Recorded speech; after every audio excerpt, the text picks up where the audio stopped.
क्रांति, ठीक है ना, शुरू क्यों हुई? क्योंकि बहादुर शाह जफर जो द्वितीय थे 19वें राजा मुगल वंश के, उनका नाम क्या कर दिया गया था? कंपनी का ही राज चलता था, ब्रिटिश कंपनी का ही राज चलता था, लेकिन अभी भी हमारे राजा कौन थे? वही बहादुर शाह जफर। तो उनका ही नाम उन सिक्कों पे छपाई होता था। ब्रिटिश सरकार ने उनका नाम उन पर से क्या किया? हटा दिया, और हटाने के बाद से पूरे देश में क्या हो गया? विद्रोह हो गया। तो जब क्रांति 1857 31 मई को 1857 की क्रांति की शुरुआत का कारण क्या था? सबसे पहला आर्थिक कारण। हमारा सामान हमसे लेते थे, हमको ऊंचे दाम में ले करके बेच देते थे, तो लोग गुस्सा थे कि हम लोग जो बनाते हैं वो हम लोग अपने हिसाब से बेचते थे, अब ये लोग मेरा ही सामान लेके माल तैयार करके हम लोगों को ज्यादा दाम में बेचते हैं। दूसरा है राजनीतिक कारण। जैसे कि अभी बताया है कि मुगल बादशाह का सिक्कों पर से कंपनी का सिक्का, यानी कि ब्रिटिश सरकार का ही जो सिक्का चलता था उस पे राजा का किसका था? बादशाह बहादुर शाह का मुहर लगा था, उनका ठप्पा लगा था। उनका नाम इस पर से हटा दिया गया, तो ये लोगों को अपमान लगा कि हमारे राजा का चित्र फोटो इसमें मुहर हटा दिया गया। तीसरा कारण क्या है? सामाजिक कारण। सामाजिक कारण क्या? अंग्रेज यहाँ पे आए तो अंग्रेजी शिक्षा देना लगे। लॉर्ड मैकाले, हम बताए थे ना, अंग्रेजी शिक्षा का माध्यम, अगले पाठ में पढ़ेंगे कि अंग्रेजी शिक्षा क्यों देना चाहते थे, क्योंकि वो भारी संख्या में यहाँ सैनिक नहीं ला पा सकते थे, इसीलिए यहाँ के लोगों को ही पढ़ा लिखा करके और सेना में भर्ती करना चाह रहे थे। इसीलिए उन्होंने क्या किया? अंग्रेजी शिक्षा देना लोगों को शुरू किया।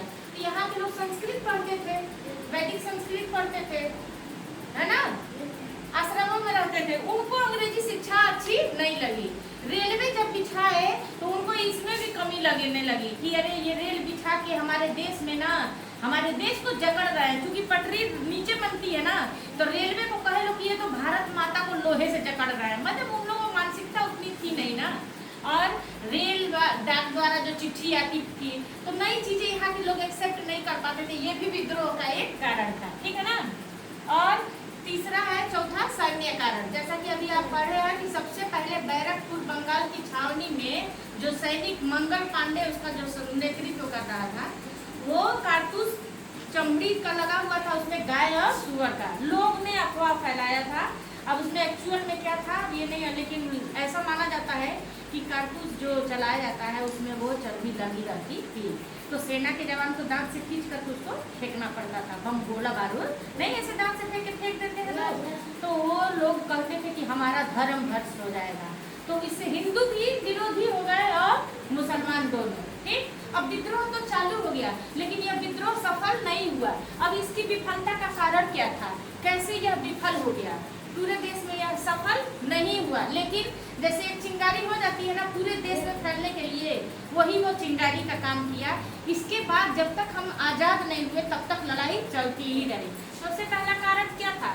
आपस में राजा की लड़ाई झगड़ा बनती नहीं थी। और दूसरा है कुशल नेतृत्व का अभाव। हमारे जो असली राजा थे, जो दिल्ली के थे, वो 85 साल के एक बूढ़ा व्यक्ति थे, क्या लड़ सकते थे?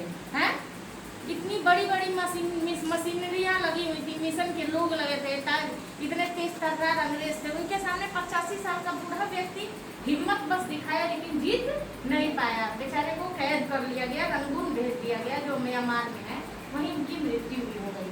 और हमारे पास हथियार भी नहीं थे, जानते हैं, हथियार नहीं थे, जिस कारण से काकोरी कांड हुआ है 9 अगस्त 1925 को। देख लीजिए 100 साल से ज्यादा की घटना वो हो चुकी है, आगे के पाठ में पढ़ेंगे, ऊपर लिखा है ना।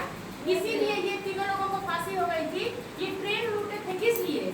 अब हथियार लेने के लिए, लेकिन सबके सब पकड़े गए और इन्हें फांसी मिल गई।